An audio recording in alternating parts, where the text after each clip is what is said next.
जन बल धान सुधान हो, कौन खेत डट हर पान। ए माई कौन कोकिली हले जन्म रे, सूरज देव उठा सूरज भइले बिहान। ए माई कौन कोकिली हले जन्म रे, सूरज देव। जय छठी मैया। तो आज महापर्व छठ का तीसरा दिन है और सभी घाटों पर पहुंच चुके हैं या कुछ लोगों ने अपने घरों पर ही घाट को बना लिया है अपनी सुविधा के अनुसार। लेकिन आस्था वही है, विश्वास वही है जो हमारे धर्म में एक हिंदू परिवार की होती है। वही आस्था और विश्वास के साथ सभी जुड़े हुए हैं इस महापर्व को अच्छी तरह से संपन्न करने के लिए। और मैं दिखला दूं कि मेरे पीछे सूर्य देवता अब धीरे धीरे धीरे शिथिल होते जा रहे हैं। दिन भर की तपिश के बाद वो भी आराम करने को जा रहे हैं। पीछे का भव्य नज़ारा देखिए, सूर्य अपनी रोशनी को अपने आप में समेटे हुए कल सुबह तक का हमें इंतज़ार करने का वक्त दे रहे हैं। तो एक कहावत है ना, डूबते हुए सूरज को कोई नहीं पूछता, उगते हुए सूरज की सभी पूजा करते हैं। लेकिन ये कहावत यहाँ गलत साबित हो जाती है और इस महापर्व में हम डूबते हुए सूरज को भी अर्घ देते हैं और उगते हुए सूरज को भी अर्घ देते हैं। कभी आपने सोचा है ऐसा हम क्यों करते हैं? डूबते हुए सूरज को अर्घ देना मतलब अपने बड़ों और बुजुर्गों के प्रति सम्मान करना होता है। तो ये है हमारी हिंदू धर्म की पवित्रता और आस्था। आप इस संस्कार को अपने बच्चों के बीच में दें और अपने धर्म के प्रति उन्हें भी जागरूक करें कि वक्त का तकाजा है। उन्हें हमने अपने पूर्वजों द्वारा अर्जित किए हुए हर एक उपलब्धि से वाकिफ कराना है और एक संस्कार उनके अंदर जागृत करना है ताकि आने वाली जनरेशन, आने वाली पीढ़ी को वो अच्छी तरह से शिक्षित कर सकें और उन्हें प्रेरित कर सकें कि हमारे पूर्वजों ने जो कुछ किया है उस परंपरा का निर्वहन हमें करना है। तो फिलहाल हम लोग घाट की तरफ चलते हैं क्योंकि लगभग सभी लोग जा चुके हैं और घाट का जो वाकई अभी का क्या अद्भुत नज़ारा है मैं आपको वहाँ चलकर दिखलाता हूँ। फिलहाल हम लोग जा रहे हैं नीलम चौधरी आंटी के यहाँ। वो घर पे ही अभी सूर्य देवताओं को अर्घ देंगे और उस अर्घ में हम लोग भी सम्मिलित होंगे। तो आइए मेरे साथ। तो घर से निकलने के पहले मैं एक बार आपको रूबरू करा दूं अपने भ्राताश्री से जो इस बार एनसीपी के दावेदारी पे यहाँ के कैंडिडेट हैं और बोकारो विधानसभा क्षेत्र का प्रतिनिधित्व करने के लिए पूरी तत्परता से यहाँ तैयार हैं। उनकी तैयारी जैसी भी हो, मैं यही चाहूँगा छठ पर्व के अवसर पर आप सबों से मेरी गुजारिश रहेगी कि आप उन्हें अपना आशीर्वाद अवश्य दें क्योंकि सुख में दुख में हर वक्त वो आपके साथ खड़े रहने वाले इंसान हैं। तो चलिए उनकी जुबानी, उनकी कहानी उनसे ही पूछते हैं कि आप छठ पर्व को किस रूप में मनाते हैं और बोकारो वासियों को इस अवसर पर अपना क्या संदेश देना चाहेंगे। माँ छठी मैया के चरणों में मेरा सशक्त नमन। भगवान भास्कर के किरणों से पूरा जगत प्रकाशित होता है और आज प्रथम भगवान भास्कर के चरणों में अर्घ का कार्यक्रम होगा। सभी छठ व्रतधारियों को मैं हार्दिक शुभकामना देता हूं और छठी मैया से प्रार्थना करता हूं कि पूरे बोकारो वासियों पर अपनी श्रद्धा, अपनी कृपा बनाए रखेंगी। मैं बोकारो वासियों से अनुरोध करता हूं इस महापर्व को बहुत ही शांतिपूर्ण ढंग से मनाएं और सभी बोकारो वासियों जो छठ व्रती हैं उनके चरणों में मेरा सशक्त नमन, प्रणाम। तो चलिए आपका आशीर्वाद उन्हें अवश्य मिलेगा। मुझे विश्वास है छठी मैया की कृपा उन पे ही बनी रहेगी। हार जीत तो जीवन का एक पहलू है, वो मायने नहीं रखता है। मायने ये रखता है कि आपके साथ कौन कितनी तत्परता से खड़ा है। फिलहाल वक्त है घाट पर चलने का, तो चलिए मेरे साथ घाट पर।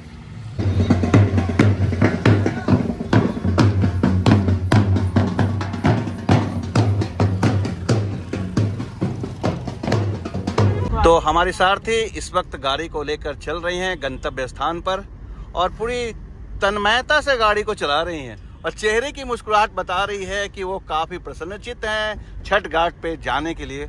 और छठ घाट की तरफ लगभग सब कोई जा चुके हैं। फिर भी थोड़ी बहुत भीड़ अभी सड़क पर नजर आ रही है। अंदर चलकर मैं आपको दिखलाऊंगा क्या दृश्य है वहाँ का।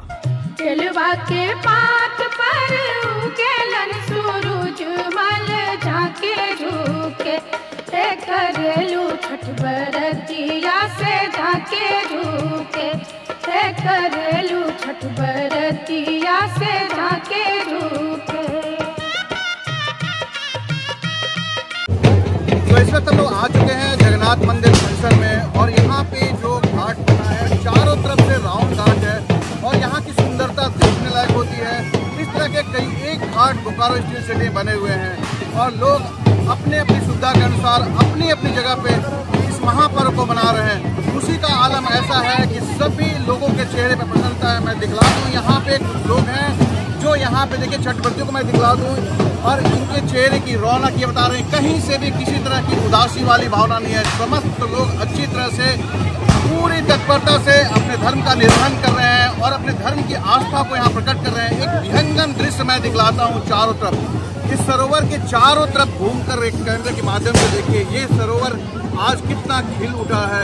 यही वो जगह है बिल्कुल वीरान हुआ करता था, और आज इसकी वीरानगी बिल्कुल दूर हो चुकी है। और जिधर भी कैमरे की मैं घुमाऊं, कैमरे की नज़र में आप आएंगे तो आप देखेंगे चारों तरफ आस्था आस्था और सिर्फ आस्था है। और ऐसा विश्वास इस महापर्व में ही नजर आता है। और ये पर्व सिर्फ भारतीय स्तर पर नहीं रह गया है, बल्कि इसकी एक पहचान अंतर्राष्ट्रीय स्तर पर हो चुकी है, और विदेशों में भी दूर दराज इस पर्व को मनाया जा रहा है। तो डूबते हुए सूरज को अर्घ देना वाकई दिल को सुकून देने वाला होता है। यह प्रमाण है अपने बुजुर्गों, अपने बड़ों के प्रति सम्मान प्रकट करने का। एक दृश्य मैं आपको अंदर की तरफ ले चलता हूँ, वहाँ अभी दिखलाता हूँ कि भीड़ किस कदर है, लेकिन सब कुछ सुव्यवस्थित और अच्छे तरीके से हो रहा है यहाँ पे।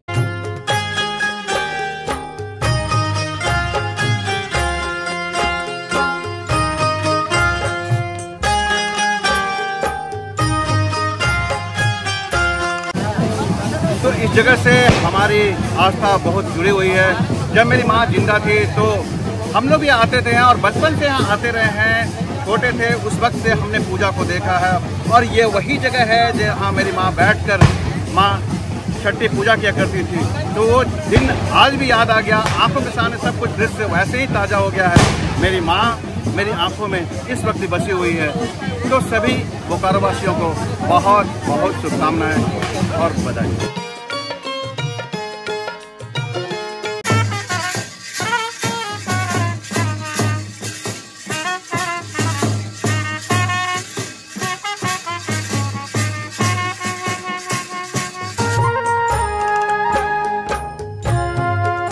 जय छठी मैया। और इस वक्त सुबह के 5:20 हो चुके हैं, और हम लोग आ चुके हैं सेक्टर 5 में, और ये सीमा गिरी का आवास है। और सीमा भाभी इस वक्त देखिए कृत्रिम तालाब में एक सरोवर का छोटा सा रूप दिया गया है, उसमें प्रवेश कर चुके हैं, और थोड़ी देर के पश्चात सूर्योदय होने वाला है। और यह सूर्योदय उनकी जिंदगी में प्रकाश लेकर आएगा, उनको संपन्न बनाएगा। पूरे परिवार पे छठी मैया की कृपा बनी रहेगी। और आप देख सकते हैं कि अब मेरे पीछे लालिमा धीरे धीरे बढ़ने लगी है, और सूर्य की किरणें थोड़ी देर में हमारे ऊपर आने लगेंगी। उनके आवास पर इस वक्त काफी लोग आ चुके हैं, और थोड़ी देर पहले ये गुफ्तगू हो रही थी और हंसी मजाक का दौर चल रहा था। तो अभय भैया ने पूछा ये टोपी आपने कहाँ से ली है, तो इन्होंने कहा कि फारूक अब्दुल्ला साहब ने इनको सप्रेम भेंट किया है।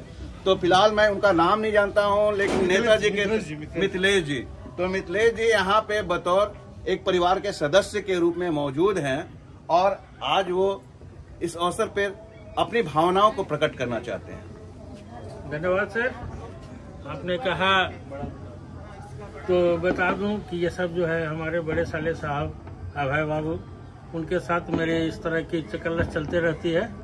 तो वो सब बात नहीं है कि हमको किसने टोपी दिया। आज छठी मैया का जो है महापर्व हम लोग मना रहे हैं इनके आवास पर। इनके छत पर बहुत ही सुंदर व्यवस्था के तहत ये हो रहा है, और इसमें आप जैसे स्वजन लोग भी आए। और छठी मैया के महिमा के बारे में क्या कहना है, आज तो ऐसा हो गया है कि न्यूज़ चैनल भी खोलेंगे तो पता चलेगा कि विश्व के विभिन्न देशों में जहाँ जहाँ भी भारतीय मूल के लोग हैं, और हमारे बिहारी भाई हैं, वहाँ पर इन्होंने एक छठी मैया का जो व्रत किया है, तो पूरे विश्व में बिहार की चर्चा हो रही है और इससे तो हम सब गर्व महसूस करते ही हैं। और अंततः कोई कुछ कहे, लेकिन माता की महिमा अपरंपार है और इनके सामने हम लोग नतमस्तक हैं। देखिए, अभय भैया भी यहाँ मौजूद हैं और मैं इनसे एक ही चीज पूछना चाहूंगा कि इस पूरे प्रक्रम में आपकी क्या निर्णायक भूमिका रही है। मेरे कहने का मतलब ये है कि आपने किस तरह से भाभी की मदद की। हर चीज है, चाहे पूजा के दरमियान जो भी खरीदारी करना हो, फल है और पूजा सामग्री है, उन सभी चीजों का खरीदारी में मदद की है और इनको हमेशा खुश रखने की कोशिश की है ताकि उनका जो उपवास है, व्रत है, इनके ऊपर भारी नहीं पड़े और ये बढ़िया से ये 36 घंटे का उपवास निकाल ले बढ़िया से।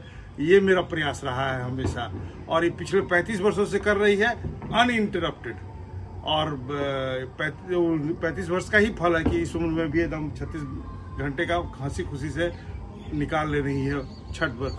तो एक बहुत बड़ी उपलब्धि है। पिछले 35 वर्षों का ये अनुभव काम आएगा और जैसे कि हम लोग सोचते हैं, हमारी सोच है कि हमारे आने वाली जो पीढ़ी है वो भी अनुकरण करे इस चीज का।